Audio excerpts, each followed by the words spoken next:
আমাদের সমাজে দেখা যায় অনেকে বাবা মা কিংবা দাদা দাদি মারা যাওয়ার পর তাদের পক্ষ থেকে কোরবানি করে। এই বিষয়টি কোরআন সুন্নাহর আলোকে কতটুকু? হ্যাঁ, নেককার ব্যক্তিবর্গ যারা পূর্বপুরুষ পীর মাশায়েখ আউলিয়া কেরাম যারা দুনিয়া থেকে বিদায় নিয়েছে তাদের পক্ষ থেকে কোরবানি করাও জায়েজ, এবং এটা সরাসরি সহিহ হাদিস দিয়ে প্রমাণিত।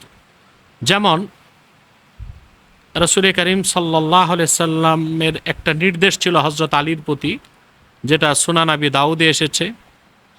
হাদ্দাসানা উসমান ইবনে আবি শাইবাতা হাদ্দাসানা শারীকুন আন আবিল হাসানা আনিল হাকামি আন হানাস قال رأيت عليا يضحي بكبشين فقلت ما هذا فقال إن رسول الله صلى الله عليه وسلم أوصاني أن أضحي عنه فأنا أضحي عنه।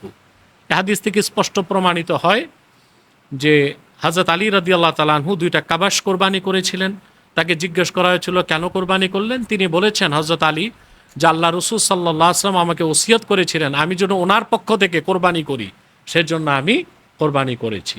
তার থেকে বোঝা যায় যে আল্লাহর হাবিব সাল্লাল্লাহু আলাইহি সাল্লামের উম্মতের মধ্যে যারা নেককার, তারা পূর্ববর্তী নেককার আউলিয়া কেরাম বা নেককার পিতামাতা তারা যদি দুনিয়ায় না থাকে তাদের পক্ষ থেকে কোরবানি করতে পারে।